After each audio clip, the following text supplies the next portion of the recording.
And welcome back to another Accent 2 video. In today's video I'm back with another interview and I'm here with Ben Smith. Ben, how are we? Very well, very well. Getting on with camp, first few weeks, obviously very tough, but yeah, enjoying it. And out on November the 11th, so 4 weeks Friday now, so it's getting close. Getting excited again. So yeah, all good, all good. Great, okay. So am I right in saying you're 26, you're a lightweight and you're 10-0? That's right. Yeah, yeah. I'm not sure what's going to be, what weight we're going to do yet. Just depending on where I settle at, lightweight or super feather. But we'll definitely be in between those weights. I'm not sure. I think I'm going to fight for the Southern area or English at lightweight, and then if when we go higher than that, I mean, if I need to drop down and more suitable at super feather, I will do that. So at the moment lightweight, but you never know what the future comes.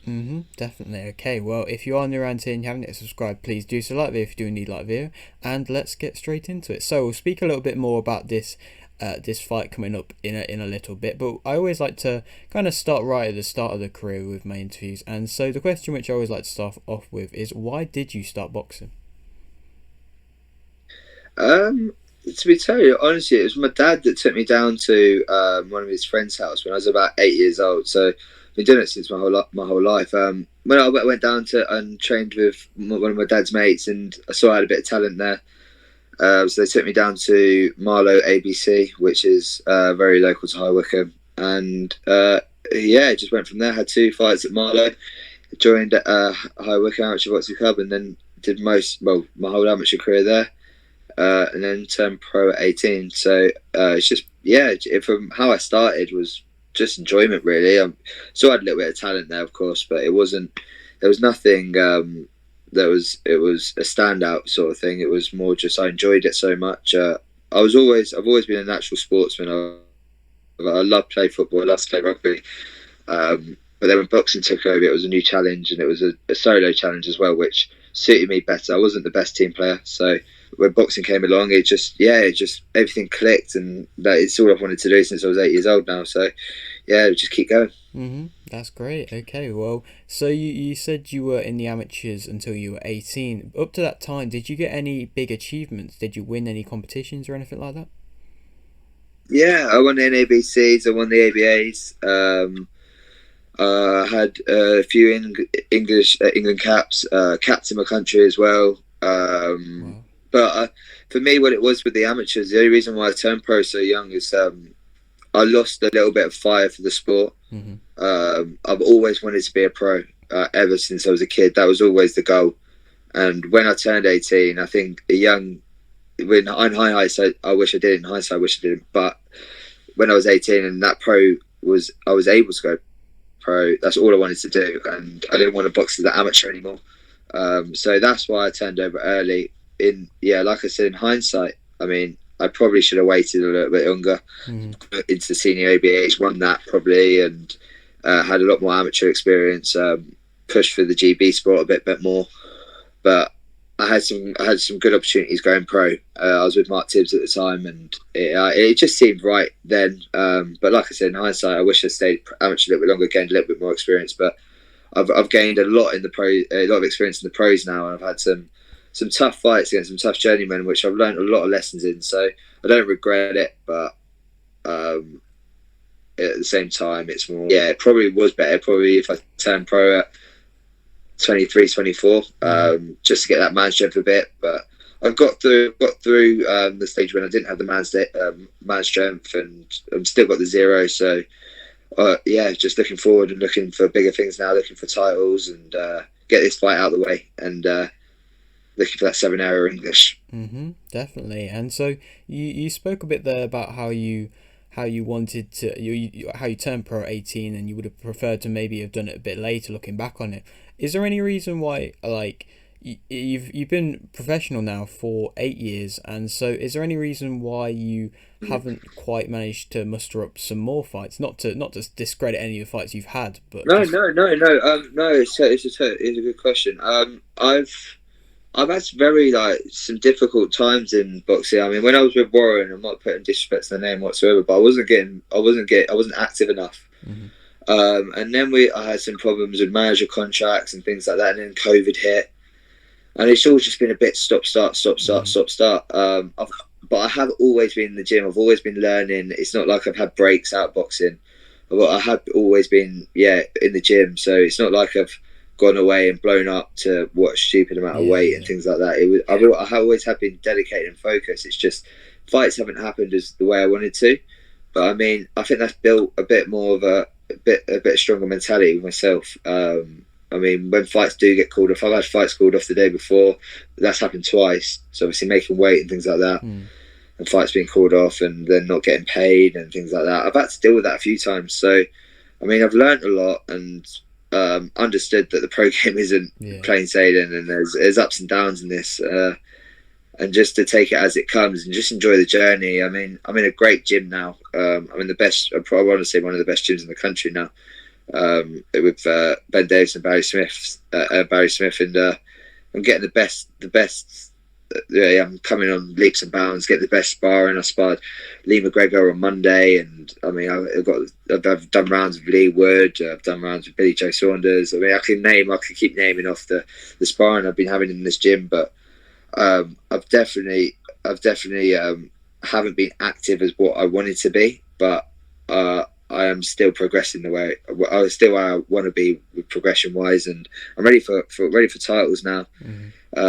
Just need that bit more. Once I get this fight out of the way, I want to be bouncing straight back in there.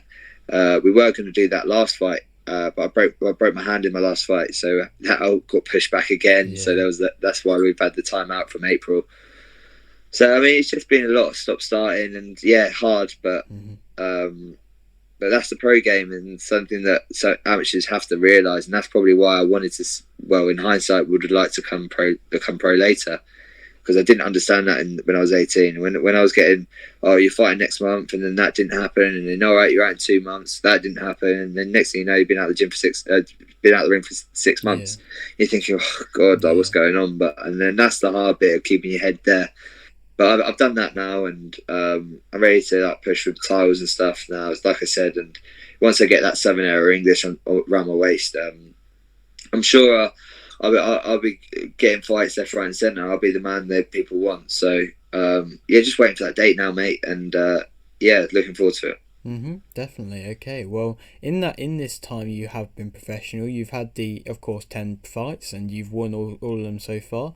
And out of them 10 fights, you've said you had a few tough ones right at the very start. So I'd imagine the answer to this will be one of your more recent fights. But which one would you say you've performed your best in? Do you know what? If I was going down to performance wise, of how I was boxing at the time, I would say my performance of the copper box and the undercard of Javante Davis, and that I think it was Liam Walsh. That performance was the best I've had in the ring from where I was at. But my last fight, I've probably come on leaps and bounds since that time. But I looked the best in my last fight, but my best performance for me was that copper box show. I mean, I boxed out of my skin that day. Nothing really went wrong. And that was against Fons Alexander, which it wasn't the toughest fight, but I think that was down to me. It was just my day sort of thing. I was on form that day. But my last fight, I would say, with the coaching I've had and the understanding of boxing and the amount of studying I've been doing, I think I probably performed from the outside point of view best last fight. But for me, it was at Fons Alexander. I love boxing at the copper box as well. It was a great show, and Mayweather was knocking about, and people like Rishi Hatton was there, and it was just a good day for me. And I would say that was probably my best performance so far. But like I said, the last fight I had was probably the best boxing skill I've shown. And I came through some difficult moments in there. I mean, in my last fight, I broke my hand in the 5th. I got caught with a good shot. I think it was in the 3rd or 4th. And I dealt with that very well. So, I mean, it's just I think my last fight probably, I learned a lot in my last fight compared to my other fights. But if I was going down to my best performance at the time, probably it was for that Fons Alexander, the copper box.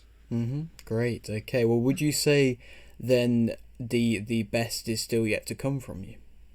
100%, 100%. I'm coming in all the time in the gym, and I've got great trainers around me, and like I said, great sparring. And I'm only coming on every single day.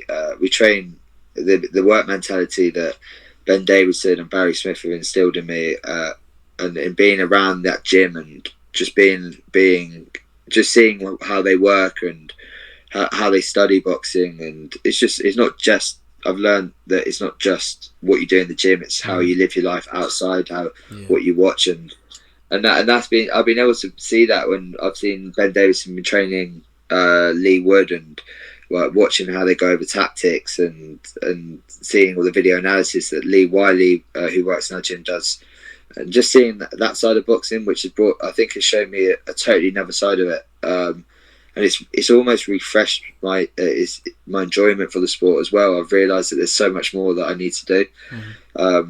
There's no disrespect to Mark Tibbs, but when I was with Mark, I kind of thought I was this big-headed kid who thought I was winning all the sparring, and I thought, who can beat me? But that wasn't. There was so much more to do. And when I went to Barry Smith and then training alongside Ben Davison and people like that, I mean, the first thing they said, you're doing so many things wrong, and I was, it was a bit of a set in my head. I thought, wow, what I've been wasting so many years just thinking that I could do something that I couldn't, and there's a lot more work to be done. So they've instilled that in me, and now it's just a lot more to come.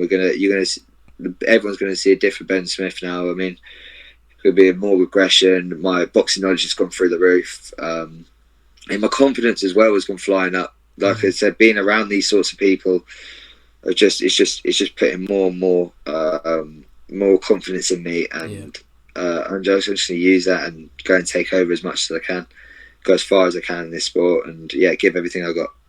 That's great. Okay, well, you spoke a bit about the future of what you kind of look ahead to, but to focus on this upcoming fight, which is not too far away now, you've got. I'm not too sure on who the opponent is you're going to be facing, but have you had any kind of thought of your opponent? Are you allowed to say anything about that? I think it's going to be a journeyman. This is Barry Smith called in this. We're going to do another 6-rounder. Just because I'm coming back off an injury. I was going to fight that Conor Marsden, who Martin McDonough just beat, and I had to pull out of that, which I was absolutely gutted by. I was just 7-hour title was something I've always wanted, and waited till about 3 weeks out, and we just realised I couldn't punch. I had punched. 3 weeks out, I still hadn't punched, and I wasn't able to punch till 2 weeks after the fight. So I mean, it was heart wrenching, but I mean, like I said, with boxing, that's how it is. You just got to get on with it. The future is looking so bright in that sense, and the opponents. I think the next opponent's going to be a 6-rounder journeyman, and then we're looking to get straight back out and get a title. I don't like to call people out, but that Martin McDonough, who's got the Southern area, I mean, that would be a fight I'd be looking to have. I mean, there's one at Super Feather. There's 2 lads fighting for the 7 at Super Feather, which I'll be watching as well. Then English, I think that's vacant at lightweight. So, I mean, whatever Lee Let's Go Management and Lee can give me, I'll take. And I just want to get going now. I'm 26 years old. I'm lucky I haven't taken any damage in this sport, so I'm still a fresh 26-year-old. I still think I'm going to got another 10 years in this sport. So I'm still right at the start, but I want to start kicking now. I can feel my man strength coming through. I can feel I'm hitting harder, and I just feel like I was saying to my little brother the other day. It just feels time now. It just feels like this is. It just feels that everything's clicking into place, and I'm ready to go. I'm ready to go get let off the leash and see how far I can go in this sport. Follow the people in my gym who've been winning British titles, world titles, European titles. I see that and I think, God, it's in touching distance now, and I can see, and I want that now. That's all I can think about. I dream about it. I wake up every morning thinking about it, and I'm ready to go. That's great, and it seems like you're going to be coming into this next fight with a lot of determination, which is good to see. And so, do you possibly, I know you don't really know who the opponent is, but do you think you can maybe give me a somewhat of a prediction? Do you think you'll be able to get a stoppage in this fight? Well, I haven't got one yet, so I'm hoping to. Mm-hmm. Really am. Mm-hmm. I'm really hoping to get it now. But I mean, if I don't get that knockout, it'll be a very convincing points win. Mm-hmm. I, I yeah, I want that knockout, of course. Mm-hmm. But Barry Smith, he tells me every single time. He said, "Don't look for the knockout. Yeah. Don't look for the knockout." And I go in there looking for it, but it's just a natural thing a fighter wants. But I will be desperate to get that knockout this one. But again, if it's against a journeyman, I'm not new to this sport. I know that these journeymen are so tough, and they know how to get through the rounds. And I mean, yeah, just be another get the rounds out, and if the knockout comes, the knockout comes. But yeah, I mean, I'm hoping for a knockout, and I want to say prediction knockout, but I'm looking for a strong points win, and if that knockout comes, it comes along. Definitely great. Okay, well, you spoke quite a bit about the future and how you're looking for the Southern area fights and the British fights, the English fights, and so how far do you back yourself to be able to go? I'll go all the way. Mm-hmm. I mean, you shouldn't be in this sport if you think you're going to be less than the world champion. There's no point being there. Definitely.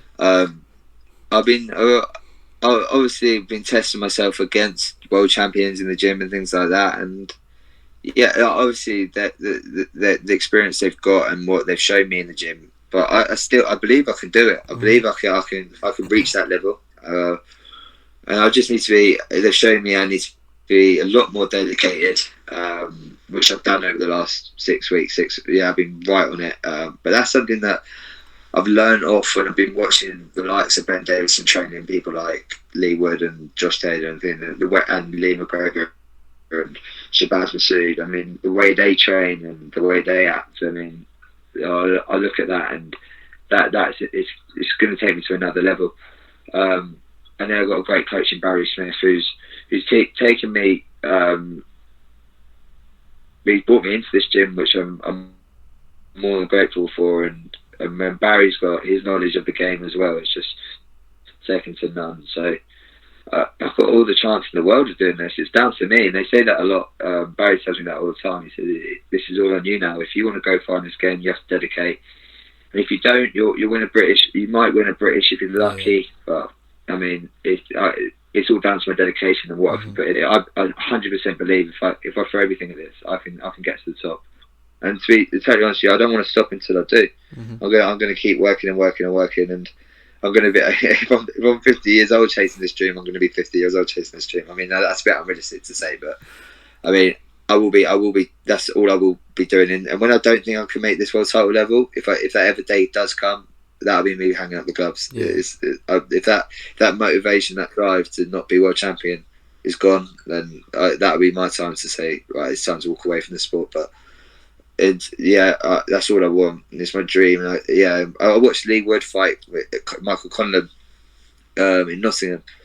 I mean, I was watching that from the stands and just seeing that and seeing. I lived with Lee for a little bit in a house in Harlow, and I was thinking, bloody hell, I live with this guy, and I was watching 10,000 people just screaming at him, and I thought, God, it's there, it's so close, and I can do that.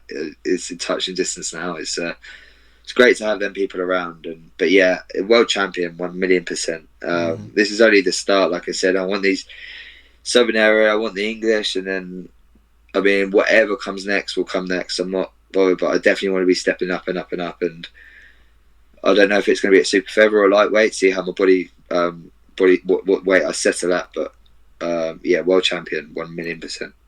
That's great, and it's a great mindset as well. I liked what you said about how if you don't think you can become a world champion, then you will hang up the gloves. And I like to see that because there is certain fighters who will fight past their past their peak in a way, and they'll just start losing fights, losing fights, and it kind of ruins a legacy a little bit. And it's good to see that it's like you wanna, you know what you want, and if you don't think that anymore, then it's not worth doing it. And that's a very good mindset to go into any fight with. Yeah, 100%. I mean, this game's dangerous, and if you can't give 100%. Then it's no. Barry says to me a lot. I mean, when I was ill a couple of weeks ago, and he was saying to me, he said, boxing doesn't care if you're ill. Boxing doesn't care if you're not feeling great upstairs. It doesn't. There's no mercy in this game, and If you think there's going to be, you're gonna find out sooner or later. So I mean, it's just yeah, that mental toughness, and just keep going every day. Just keep 1% every day, 1% every day, and keep doing that over and over again. And then next thing you know, you've done 300 days, and you're 300% more than what you were. Mm-hmm. But obviously 300 days ago. So I mean, it's just yeah, it's just keeping motivated and keeping that dream alive. I've had it since I was like I said, 8 years old. I've wanted to do it, but since I've joined this gym with Barry Smith and Ben, it's shown me where I can do, how I can do it, and what I have to do to get there. Now I can kind of see my path. But obviously I know there's a hell of a lot of work to come, but I can see where I've got to go now. So I mean, I'm buzzing, and I'm enjoying my training and enjoying the process and loving my sparring. I feel very proud just being around people like. I mean, in the gym today, there was like Billy Joe, and then there was Shabazz Masood, and Mark Dickinson, Will Corley, who's fighting this weekend. I mean, there's so many good fighters coming out of this gym, and I think there's a young crowd coming out of it, which are going to show that little young Royston Barney Smith. I mean, he's another class fighter that's going to go right to the top. And I'm just learning as much as I can of these guys, and it's only going to bring me on. So yeah, just keep going and keep looking forward to the future, and just keep enjoying every day what I have in this gym. It's brilliant. That's great. Okay, and so I'll leave you with this final question, which I always like to ask. You've got a little bit of a platform here. Would you like to shout anything out? Technical Change Solutions, who are my sponsors, they're massive help, and with Dave Murphy, he's a great lad, and he's given me loads and loads of help. I've had loads of help along the way. I mean, there was Core Atlantic, who were at the start of my career, who were brilliant to me, and they've kept me going. They're no longer sponsoring me now, but they did help me hugely and kept me going through the pandemic and things like that. So they're the two big companies that I wanted to shout out, and obviously, yeah, I mean, I want to just give a bit of credit to the gym I'm in at the moment. I mean, I don't think I would, without Barry and Ben and people like that around us, I don't know how I would be getting on right now. Like I said, they've shown me a new side of boxing and a new learning thing. So, I mean, being in that gym is it's brilliant for me, and I'm enjoying every second in there. So I just want to keep going in there, and it's good. You're going to see great performances coming off the back of that. That's great. Okay. So yeah, good to hear, man. All right. Well, thank you very much for doing this interview, mate. No problem. Great. No Okay. problem. Well, and maybe in a few years when you're fighting for these British and English belts, we can come back and do another one. 100%, 100%. I hope it's not too far away. Mm-hmm. But yeah, 100%. Okay, great. Yeah, great to talk to you. Mm-hmm. Yes, all right. Well, if you are new around here and you haven't hit subscribe, please do so. Like the video if you do indeed like the video, and thanks for watching.